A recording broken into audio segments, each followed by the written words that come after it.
যেই পোলার সামনে হ্যাকার আসতে ভয় পায় সে নাকি একটা মেয়ের সাথে 1 vs 1 হাইরা গেল। হ্যাঁ, আমি বলতেছিলাম আমাদেরই সবার প্রেমিক পুরুষ টুইন্স ভাইয়ের কথা। যেহেতু কাস্টমে হাইরা গেছে তার মানে তোমরা সকলেই ধইরা নাও এটা মনে হয় ওই মেয়ের প্রতি টুইন্স ভাইয়ের ভালোবাসা। এই ভিডিওতে তোমরা সকলেই টুইন্স ভাইকে উড়াদুরা মেনশন করো যাতে তার সামনে এই ভিডিওটা একবার হইলেও পড়ে। ভিডিওটা দেখার আগে তোমাদের কাছে একটাই রিকোয়েস্ট, আমরা কিন্তু 1 লাখ ফ্যামিলির অনেক কাছাকাছি আছি, তাই যারা এখনো ফলো করো নাই ফলো করে আমাদের ফ্যামিলির মেম্বার হয়ে যেও। दूर 1v1 करोगे आप मेरे साथ?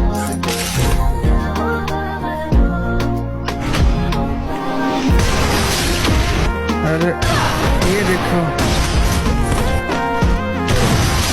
अरे तो अभी मार ही नहीं पाओगे। ये देखो हेडशॉट। मदर अरे ओए गुरगुर हजूर इधर आ जाओ। मारना मत आप, ठीक है? नहीं मारूंगी, एक मैजिक दिखाते हैं। हाँ देखो, ठीक है? हाँ दिखाओ। हाँ तो क्या, अच्छा बैठ मैच लो, बैठ गया। मैजिक दिखाती हूँ। हाँ चीटिंग गाइस, धोखा। मैं जा रहा हूँ दोस्तों, मैं ऑफलाइन